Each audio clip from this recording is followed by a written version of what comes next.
क़यामत के दिन जब अल्लाह की अदालत में खड़े होंगे, मुखज्जराने कौम मिल्लत कहलाने वालों, हाजी नमाजी कहलाने वालों, दाढ़ी टोपी वाले कहलाने वालों, ये दुनिया में तो तुम्हें टाइटल मिल गए, लेकिन जब अल्लाह की अदालत में खड़े होंगे तो तुम्हारा नेकियों का दफ्तर जीरो होगा, जीरो। उस दिन पछताओगे, मैंने तो हज भी किया था, उम्रे भी किए थे, ज़कातें भी दी थी, नमाज़ें भी पढ़ी थी, कहाँ गई मेरी नेकियां, लिखी नहीं गई। तो कहा जाएगा, बंदे क्या तुझे याद नहीं, अल्लाह के रसूल ने फरमाया कि जिसके दिल में मुसलमान के लिए कीना है उसकी नेकियां तो जाया हो गई, उसकी नेकियां तो लिखी ही नहीं गई, उनके मुंह में मार दी गई उनकी नेकियां। क्या बनेगा आपका, क्या बनेगा? कब तक नफरतों के सौदागर बनकर जिंदगी गुजारोगे? हम नफरत के लिए नहीं आए, जात के लिए लड़ना कुत्तों का काम है, इंसानों का काम नहीं। अपनी जात के लिए कुत्ते लड़ते हैं, इंसान नहीं लड़ा करते। आज हम अपनी जात के लिए लड़ रहे हैं, छोटी छोटी बातों पे लड़ रहे हैं। एक की बकरी ने दूसरे के आंगन में पेशाब कर दी, उसी पर कत्ल हो जाता है। मेरे आंगन में तेरा कचरा क्यों आ गया, उसी पे झगड़े हो जाते हैं, पुलिस स्टेशनों में मुकदमे लिखाए जाते हैं। क्या सोचते होंगे वो लोग भी कि कचरा फेंकने पे मुकदमे? शर्म नहीं आती? किस मजहब इस्लाम की बात करते हो? गोश्त तो मछली दाढ़ी टोपी वाले सिर्फ नहीं, दाढ़ी और टोपी की अहमियत इस्लाम में जरूर है, हम उसका मजाक नहीं उड़ाते, लेकिन अल्लाह के रसूल ने फरमाया अत्तक़वा हाँ होना, तकवा यहां है, इस दिल में तकवा है। मोहब्बत वाला दिल न हो, इकबाल ने कहा था, दर्द दिल के वास्ते पैदा किया इंसान को, वरना इबादत के लिए कुछ कम न थे करोड़ों बयां। तुम्हें पता है शबे कद्र में जिब्रील और जो फरिश्ते आते क्यों आते हैं? साल भर फरिश्ते और जिब्रील अल्लाह से कहते, अल्लाह हमें जमीन पे जाने दे और उनकी जियारत करने दे जो इबादत हम नहीं कर सकते, और वो लोग हमसे हम नहीं कर सकते वो इबादत जो मुसलमान करते उनकी जियारत करने दे। तो कौन सी इबादत है जो जिब्रील नहीं कर सकते? तवज्जो है? कौन सी इबादत है जो जिब्रील नहीं कर सकते? कौन सी इबादत है जो फरिश्ते नहीं कर सकते और आप और हम करते हैं? और जिब्रील खाते नहीं ना मेरे अजीज, जिब्रील खाते नहीं है ना, वो खाने से महफूज है, पाक है। तो क्या होता है, अब वो इबादत जो जिब्रील नहीं कर सकते तुम करते हो। कौन सी? भूख मुझे लगी है, खाना मेरे पास है और मैंने वो खाना किसी और को खिला दिया। ये काम जिब्रील नहीं कर, फरिश्ते नहीं कर सकते ना, क्योंकि फरिश्ते तो खाने से पाक है। किस कोई बीमार तड़प रहा हो, उसके सराहने जाकर तुम उसको थपकियां देते, ये काम फरिश्ते नहीं कर सकते। कोई मुसीबत ज़दा आए, तुम उसकी मुसीबत दूर कर देते हो, अपनी जरूरत को कुचल कर उसकी मुसीबत। ये वो इबादतें हैं जो फरिश्ते नहीं करते, वो तुम करते हो। ये इसको दर्द दिल कहते हैं। दर्द दिल के वास्ते पैदा किया इंसान को, वरना इबादत के लिए कुछ कम न थे करोड़ों बयां। ऐसी इबादत करने वालों के लिए फरिश्ते जमीन पे आए, उनकी जियारत करने की। इसको अल्लामा इस्माइल हक्की ने लिखा है। और भी इबादतों का मफहूम है, मैं उसका मुनकिर नहीं हूं, लेकिन याद रखना। तो अर्ज क्या कर रहा था, वहशी ने कहा, ए मोहम्मद रूही फिदा सल्लल्लाहु अलैहि वसल्लम, क्या आप मुझे माफ नहीं कर सकते? सोचो, रहमतुल लिल आलमीन की अदालत में एक मुजरिम कत्ल का, वो भी चचा के कत्ल का, और वो कहता है कि आप मुझे माफ नहीं कर सकते। तो मेरे आका ने क्या कहा पता है? बगैर तवक्कुफ किए रुके हुए, हाँ मैं तुम्हें माफ कर सकता हूं, बिल्कुल तुम्हारी माफी हो सकती है। माफी हो सकती कहां? एक शर्त है। कहा क्या? कलमा पढ़ के मुसलमान हो जाओ, मैं तुम्हें माफ कर दूं। ये इस्लाम है। अच्छा, अब वो वहशी दिमागदार ज़हीन आदमी का कलमा पढ़ूंगा तो क्या होगा? कहा कि कलमा पढ़ेगा तो तेरे सब गुनाह माफ हो जाएंगे, सब जुर्म माफ हो जाएंगे और अल्लाह तुझे जन्नत देगा। कहा कलमा पढ़ लूंगा, आप माफ कर देंगे, अगर आपका अल्लाह माफ नहीं करा तो आप माफ कर दिए ना कलमा पढ़ने से, आपका अल्लाह माफ ना करे तो? हुजूर क्या फरमाते हैं, मैं जमानत देता हूं वहशी, जब मैं माफ करूंगा तो मेरा अल्लाह भी माफ कर देगा। चचा के कातिल के साथ ये सुलूक किया, उसको माफी की जमानत दी जा रही। अल्लाह रब्बुल इज्जत के हवाले से कहा जा रहा है कि मैं जमानत देता हूं कि अल्लाह तुझे जरूर माफ करेगा। ये है हुजूर का किरदार। हमारे पास क्या है? आइए, अगर आपसे कोई माफी मांगता है माफ कीजिए, बाप का कातिल भी माफी मांगे माफ कीजिए, और अगर आप माफ नहीं करते, अल्लाह के रसूल ने फरमाया जो दुनिया में माफी मांगने वालों को माफ नहीं करेगा, कयामत के दिन अल्लाह उसको माफ नहीं करेगा। मोहब्बतों के सफीर बनो, मोहब्बतों को आम करो। अल्लाह पाक की बारगाह में दुआ है कि अल्लाह ताला हम सबको मोहब्बतों को आम करने की तौफीक अता फरमाए। ये आजकल जो आपने खोल रखा है नफरतों की दुकानें, मोमिन नफरत नहीं करता, मोमिन के दिल तो नर्म होते हैं, प्यार से भरे होते हैं। और यही नफरतों और खुदगर्जियों का माहौल है कि जब रिश्ते ढूंढने निकलते हो ना मेरे भाई, तो भी सोचते हो कि जैज ज्यादा कहां से मिलेगा, पैसे ज्यादा कहां से मिलेंगे, और ये कहां से मिलेगा, वो कहां से मिलेगा। ये लालच छोड़ो, अल्लाह की बारगाह में तौबा करो। मेरे भाइयों, मेरी बहनों, मैं अपनी बहनों से भी कहता हूं, याद रखना ये सारी चीजें जो हमने खुद गर्जी और दुनिया परस्ती के लिए कर रखी है, इसी की वजह से इतना नुकसान हो रहा है कि आज मुसलमानों की बेटियां दूसरों का हाथ पकड़ करके जा रही हैं। आज ये है कि बच्चियां मुर्तद हो रही है। आपको पता नहीं है, सब बच्चियां ऐसी नहीं होती, लेकिन मेरी बहनों, मेरे भाइयों, अपनी गलत रविश से अपनी बच्चियों का कितना नुकसान हो रहा है। ये जो बच्चियां माज़अल्लाह कभी कभी जिस्म बेचने लगती है, गलत रास्ते पे चली जाती है, वजह क्या है कि आप लोगों ने तो शादियों को महंगा कर रखा है, जहेज के नाम पर, इसके नाम पे, उसके नाम पर। तो अच्छी खासी बच्चियां मजबूर होकर के सोचती है कि चलो चलो जो है वो अब जिस्म बेचो और ये करो और वो करो और वो करो। हालांकि मैं उनकी तायद नहीं कर रहा हूं, मजबूरी के अंदर इंसान को इतना गिरना नहीं चाहिए, लेकिन वो रास्ते पर इंसान खुद ब खुद चला जाता है। मजबूरियां इंसान को गलत रास्ते पर ले जाती है, गलत राहों पे ले जाती है। मैं अपने जवानों से कहता हूं, सोचो तो सही, तुमने जहेज की वजह से, पैसों की वजह से, मालदारी की वजह से गरीब बच्चियों को नजरअंदाज कर रखा है, गरीब बच्चियों को छोड़ रखा है। जब रसूलुल्लाह की उम्मत की बेटियां लौजों में बिकती होगी, उनकी आबरूओं का नीलाम होता होगा, उनकी आबरूओं का सौदा होता होगा, तो अल्लाह के रसूल के दिल पे क्या गुजरती होगी। जब तुम क़यामत के दिन जाओगे रसूलुल्लाह को मुंह दिखाने के लिए, और हुजूर कहेंगे कि तेरी गलत रसूमात की वजह से मेरी उम्मत की बेटियां बिक रही थी, उनकी आबरू और हया बिक रही थी, और हुजूर ने तुमसे मुंह फेर लिया, तो तुम क्या करोगे। इतना जालिम माशरा बना रखा है कि आज बेटियां गलत रास्ते पे जा रही। हमारे ये जहेज की रस्में, ये पैसों की रस्में, ये दौलत की रस्में, भिखारी बने हो। रसूलुल्लाह ने कौन सा जहेज दिया? हुजूर के यहां शादियां हुई तो कौन सा जहेज लिया, कौन सा जहेज दिया? बल्कि लोग इस मौके पे दीनदार लोग भी लालच का शिकार होते हैं। याद रखना, तुम्हारी दीनदारियां तुम्हारे मुंह पे मार दी जाएगी। मुनाफिक ना बनो, जो बोलते उस पे अमल करो। या अय्युहल्लज़ीना आमनू लिमा तक़ूलूना मा ला तफ़अलून, वो क्यों कहते हो जिस पे तुम खुद अमल नहीं करते। रिश्ते ढूंढने निकलते हो तो वो जगह, वो मकान ढूंढते हो जहां जहेज की भीख मिलेगी, लालच से जाते हो। अगर सब जहेज की लालच में पड़ेंगे तो शरीफ बेटियों का रिश्ता कौन, कहां से आएगा, गरीबों का कौन होगा। और याद रखना, अपने जवानों से कहता हूं, मेरे जवानों, किसी का भी दिया हुआ जहेज आखिरी दम तक तुम्हारा साथ नहीं दे सकता, मगर याद रखना, अगर तुमने किसी गरीब की बेटी को जहेज के बगैर घर लाया और उसके दिल से दुआ निकल गई, तो इंशाअल्लाह वो दुआ तुम्हारी नस्लों तक काम आएगी। जहेज नस्लों तक काम नहीं आएगा, जहेज नस्लों तक काम नहीं आएगा, लेकिन दुआएं नस्लों तक काम आएगी। मैं तो आखिरी बात कहने चला था, लेकिन इशारा हुआ, एक बात और सुन ले, बस उस पे बात पूरी। एक बात और, हालांकि इतनी रात गए, मैं खुद भी तकरीर को पसंद नहीं करता। मैं लोगों से कहता हूं कि मैं हंसा नहीं पाता हूं तकरीर में, तो मुझे 11 बजे माइक दे दिया। लेकिन कुछ लोगों के अपने तकाजे होते हैं, तो बहरहाल सुन ले। अपनी बहनों से भी कहता हूं, अपने बेटों को बेचो मत बेचो, जहेज के बदले बेटों को मत बेचो। जब तुम शादियां करने निकलती हो तो बड़े घर की बेटियां, पढ़ी लिखी बेटियां बहुत ढूंढने निकलती हो।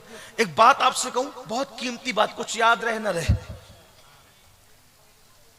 अच्छा डॉक्टर, अच्छा शौहर हो ये जरूरी नहीं।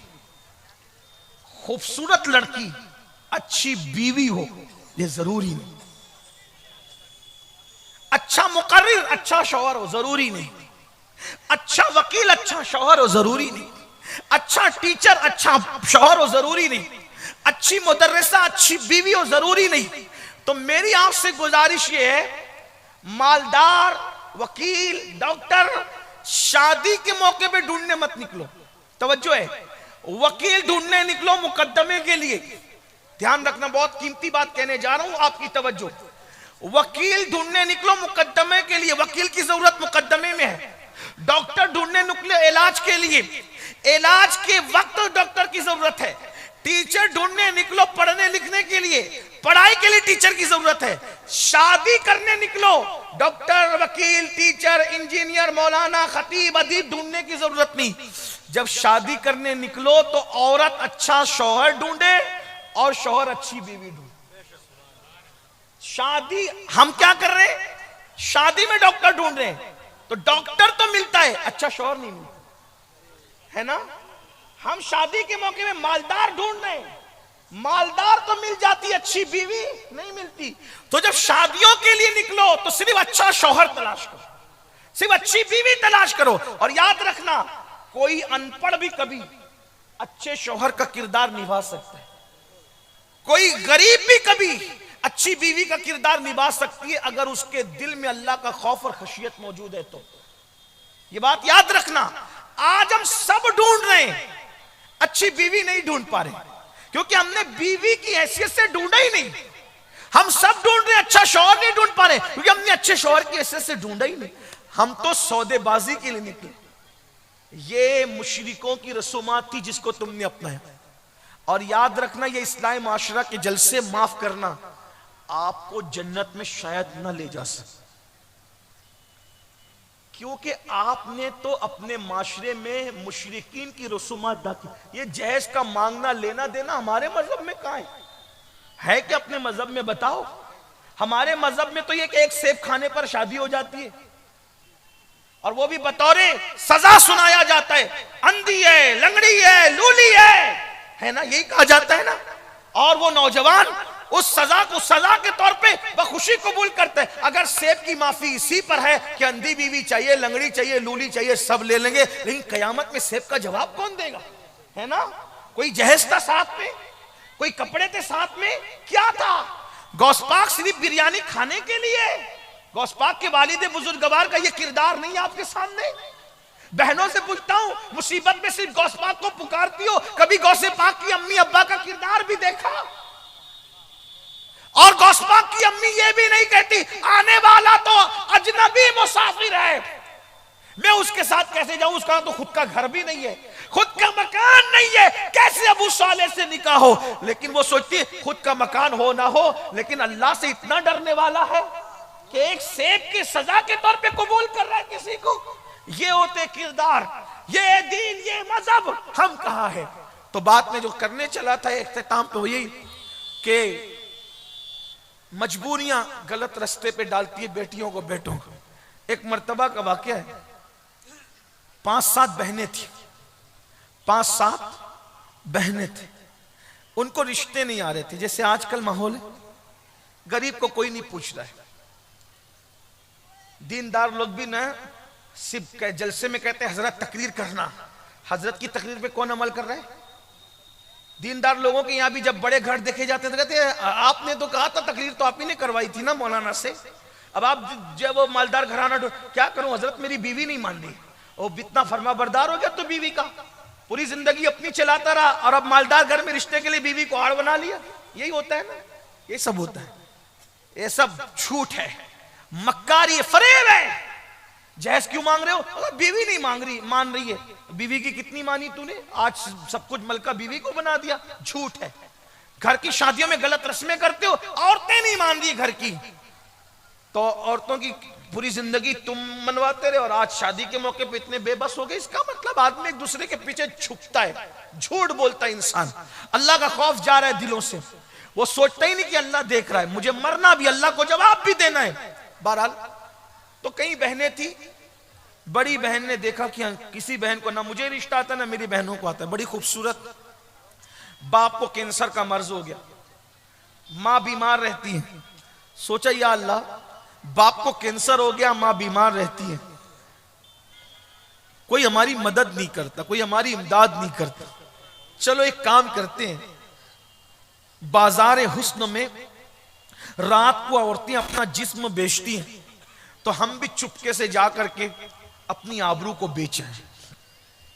उसने बुर्का पहना और जहां औरतें अपने जिस्म की नुमाइश करके अपनी आबरू को सौदा करती थी वहां जाके बैठ गई।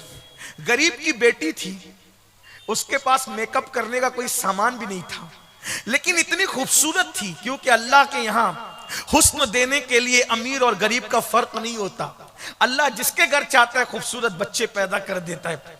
बहुत मालदार ऐसे जिनके घर में उतने खूबसूरत नहीं होते जितने गरीबों के यहाँ होते हैं। कभी अमीरों को मालदार खूबसूरत बच्चे देते, कभी गरीबों को उसकी अता है। बहुत खूबसूरत बेटी थी, गरीब बाप के घर में पैदा हो गई और बाप बीमार रहता है, कैंसर का मरीज है, माँ बीमार रहती है, दवा को पैसे नहीं, लोग मदद नहीं करते, इमदाद नहीं करते। हाँ, हमारी कौम की भी कई बच्चियां लॉजों में आबरू बेचती होगी, क्योंकि तुम लोग हो, तुम लोग, हाँ तुम लोग, कि तुम लोग पीर की चादर, पीर के मजार पर 1 लाख की चादर तो चढ़ा सकते हो, लेकिन 500 की चादर किसी गरीब के सर पे दुपट्टे की शक्ल में नहीं डाल सकते। और ये तकरीरें जब कोई करके जाता है तो तुम उसे गालियां देते हो। वह भी आ गया था और दिन का मजाक उड़ाने वाला आ गया था। मैं कहता हूं हम चादरों का मजाक उड़ाने वाले नहीं हैं, लेकिन चादर की 1 लाख की जरूरत हमारे पीर को नहीं है, गरीब की बेटी को है। मैं ये नहीं कहना चादर ना चढ़ाओ, लोग हमें गालियां देते रहें, लेकिन अल्लाह की अदालत में उन्हें भी खड़े होना है, अल्लाह की अदालत में हम भी खड़े होंगे। हम अपनी जिम्मेदारी पूरी किए जा रहे हैं। पीर के मजार पर 1 लाख की चादर की बजाय 500 की चादर चढ़ा दे और वो रकम बचाकर किसी गरीब को सुहागन बना दे अपने पीर के इसाले सवाब के लिए। क्यों? अगर मेरा पीर जन्नती है तो मेरे पीर को 1 लाख की चादर की जरूरत नहीं, जन्नत की चादर तो उसको उड़ा दी गई है। हाँ, लेकिन तुम नहीं करोगे, मुझे मालूम है, इसलिए कि तुम मुफ्त की जन्नत लेना चाहते हो। निकलो, असल दीन को पहचानो। हाँ, तुम ये जरूर करते हो, उर्स पर कव्वाल और कव्वालन को बुलाओगे तो हजारों लुटा दोगे उन जालिमों पर, लेकिन अगर वही स्कूल की फीस के लिए तुम्हें कोई मांगने के लिए आए तो तुम्हें मौत आती है। मौत। स्कूल की फीस देने में भी सवाब मिलेगा। कैसे स्कूल की फीस दे किसी गरीब की? कव्वाल और कव्वालनों पर 35-35 हजार तुम्हारा एक सेटिया लुटा देता है। और उसकी महफिल में पीर के नाम पर गरीब की अगर फीस भर देते, एक गरीब को पढ़ाने की जिम्मेदारी ले लो, उसकी 7 नस्लें सुधर जाएगी। आप कहते हो स्कूल की फीस भरने में भी मौलाना सवाब है। अरे नादान, जब चिड़िया और कुत्ते को पानी पिलाने पे सवाब मिल सकता है तो किसी मुसलमान के बच्चे को पढ़ाने पे सवाब क्यों नहीं मिल सकता? मरने के बाद लोगों को कांधा देने की बजाय जीते जी कांधा देने की कोशिश करो। ऐसा मत करो, असल दीन सीखो। बताओ, हम अपने मजहब में कव्वाल और कव्वालन के मुकाबले का कोई तसव्वुर है? अपने मजहब की तालीम तो ये कि औरत बुलंद आवाज से कुरान नहीं पढ़ सकती, कि मर्दों के कानों तक पहुंचे। जो मजहब औरत को बुलंद आवाज से कुरान पढ़ने की इजाजत नहीं देता कि मर्दों के कानों तक पहुंचे, उस मजहब में कव्वालन को बुलाकर उर्स में वो भी क्या तसव्वुर है? शर्म करो, अल्लाह को जवाब देना है, मरना है तुम्हें। ऐसी महफिलों में शिरकत मत करो। लेकिन मैं ये भी जानता हूं, तुम जलसों में जितने आते हो ना, उससे ज्यादा उन खुराफात की महफिलों में जाते हो। उलमा कहते हो तो तुम मानते नहीं हो, इसलिए कि कलकत्ता, मुंबई, दिल्ली और सऊदी और दुबई के सेठिए अपनी मर्जी चलाना चाहते गांव में आकर, वो उलमा की नहीं मानना चाहते। लेकिन याद रखना, दौलत के गुरूर और घमंड में अल्लाह के कानून को पीठ के पीछे डालने वालों, जब वो फिरौन को दरिया में गर्क कर सकता है तो तेरी दौलत की औकात क्या है? जब वो लंगड़े मच्छर से नमरूद को हलाक कर सकता है तो तेरी दौलत की औकात क्या है? इसलिए याद रखना, दौलत के घमंड में अल्लाह के कानून को पीठ के पीछे मत डालना, वरना अल्लाह बर्बाद करेगा। जो अल्लाह देना जानता है वो अल्लाह छीनना भी जानता है। तो मैं अर्ज कर रहा था, बात इख्तिसार खत्म करते, उस लड़की ने सोचा मेरे बाप को कैंसर है, कोई मदद नहीं करता, माँ बीमार है, कोई मदद नहीं करता, बहनों को रिश्ते नहीं आते, कोई मदद नहीं करता। तो क्या किया उसने? कहा चलो जिस्म ही बेच ले, बाप के लिए दवा का इंतजाम तो हो जाएगा। बड़ी दर्दनाक है ये सूरत हाल। गरीब के पास तो आबरू और गैरत ही होती है, अगर वो भी बिक जाए तो फिर गरीब के पास रह क्या जाता है ना। मेरे आका ने गरीबों से बहुत मोहब्बत की। आज हमारे दिलों में गरीबों के लिए कोई मोहब्बत नहीं। हम तो मुसाफे भी अमीर और गरीब देखकर करते हैं, हम तो जनाजों में भी अमीर और गरीब देखकर जाते हैं, हम तो दावतों में भी गरीब और अमीर देखकर जाते हैं। बड़ी माजरत के साथ अगर गरीब बीमार पड़े तो उसका कोई पुरसाने हाल नहीं, मालदार बीमार पड़े तो दूर दूर से लोग उसकी खैरियत पूछते। याद रखो मुसलमानों, मेरे नबी अमीर और गरीब का फर्क मिटाने आए थे। सरकार गौसे पाक ने अल्लाह से अर्ज किया, मौला मैं तुझे कहां ढूंढूं? तो इल्हाम होता है, अब्दुल कादिर तू मुझे गरीबों में तलाश कर, तू मुझे वहीं पे पाले। आज हमने क्या किया? बड़ी माजरत के साथ दीन को बांट दिया अमीर और गरीबों में। हमारा मजहब अमीर गरीब की तकसीम का नाम नहीं, हमारा मजहब तो सिर्फ इंसान इंसान और इंसान के लिए। हमारा मजहब तो मोहब्बत देने में मुसलमान और काफिर की भी बात नहीं करता। जो इंसान है इस्लाम उसको प्यार देता। ख्वाजा अबुल हसन खरकानी फरमाते हैं कि इस्लाम तो भूखे को खाना खिलाने की बात करता है, मुसलमान को नहीं, सिर्फ जो भूखा मिले खाना खिला। ये अपना मजहब, ये अपना मजहब है। एक मर्तबा इब्राहिम अलैहिस्सलाम के पास एक आतिश परस्त मजूसी आया, उसने कहा मुझे खाना चाहिए। कहा तेरा मजहब का मजूसी हूं? कहा जा नहीं खिलाता। अल्लाह ने फौरन वही फरमाई, इब्राहिम तूने खाना नहीं खिलाया। मौला वो मजूसी था, काफिर था, मेरा बंदा तो था ना इब्राहिम, मेरी मखलूक तो था ना, इतने बरसों से मैं खिला रहा हूं, तूने एक वक्त का नहीं खिलाया। हजरत इब्राहिम अलैहिस्सलाम उठे, उस मजूसी काफिर के पीछे दौड़े, बुला कर चल इधर रखा। कहा अब क्यों आए हो?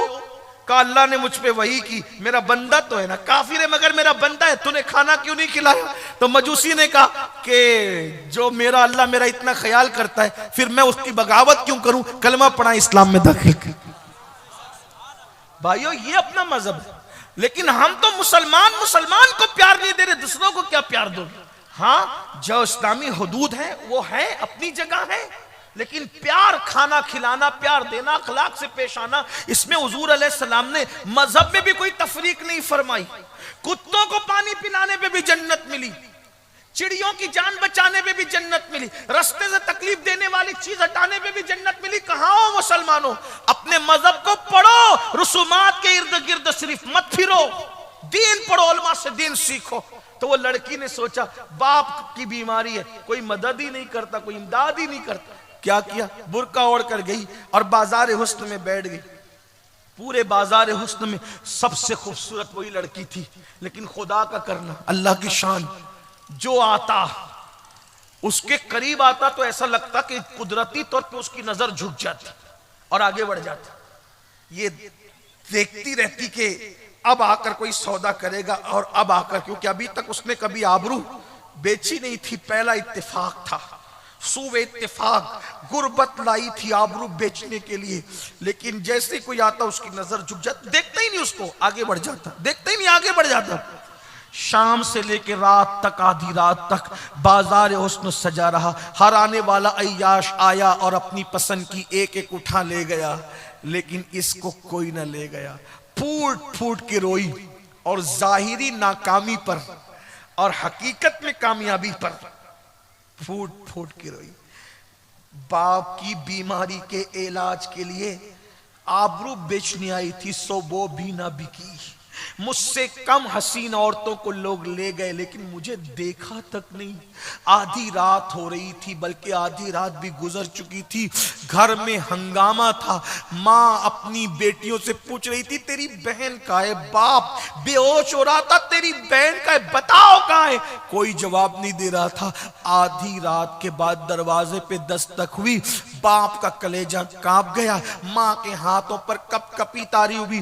बहनों ने दरवाजा खोला तो आई, और आकर के जैसे ही बाप से लिपटी, बाप ने कहा कम नसीब, कहां चली गई थी? आधी रात तक तू गायब कहां थी? कहां चली गई थी? तू गई कहां थी? जल्दी बता।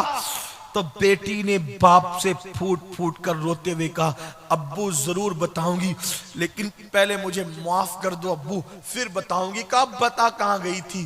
कहा बाबा आपकी बीमारी के लिए मोहल्ले में, इलाके में, गांव में कोई हमारी मदद नहीं करता, आपकी बीमारी को पैसे मांगते तो कोई इमदाद नहीं करता। तो मैंने सोचा कि बहनों की शादी हो जाएगी, आपका इलाज हो जाएगा, मैं अपनी आबरू बेचकर कुछ पैसे कमा लूंगी तो मैं इलाज कर सकूंगी आपका। बहनों की शादी। बाप की आंखें फट गई, गरीब हया से पानी पानी हो गया। तो कहा फिर क्या हुआ? कहा बाबा फिर क्या हुआ? गई तो थी बाजार हुस्न में अपने आबरू का सौदा करने। बाप ने कलेजा पकड़ा, हाय अल्लाह। लेकिन बाबा आपकी बेटी के करीब जो भी आता नजरें झुकाकर चला जाता, किसी ने मेरी आबरू का सौदा न किया। बाप की जान में जाने, अल्लाह तेरा शुक्र है। जैसे अल्लाह का शुक्र अदा किया तो कहा बेटी अल्लाह की कसम तू सच बोल रही है, तू आधी रात तक बैठी ना, इंशाअल्लाह अगर जिंदगी भर भी बैठती तो कोई तुझे ताक कर न देखता, तेरी आबरू का सौदा न करता। तो बेटी ने कहा अब्बा आपको इतना यकीन कैसे है, कोई मेरी तरफ ताक कर न देखता, मेरी आबरू का सौदा न करता। तो बाप ने कहा मुझे नबी के फरमान पे यकीन है, अल्लाह के रसूल ने फरमाया कमा तदीन तुदान, तुम जैसा करोगे तुम्हारे साथ वैसे ही किया जाएगा। बेटी जब तेरे बाप ने किसी औरत पर गलत नजर नहीं डाली तो मेरी बेटी पर कोई गलत नजर कैसे डाल सकता है? तेरे बाप ने जब भी किसी को देखा तकद्दुस की निगाह से देखा। तो मेरे आका अलैहिस्सलाम के दीवानों याद रखो, बदलो, मोहब्बतें आम करो, जहस की लानत खत्म करो, आपस के इख्तिलाफात खत्म करो।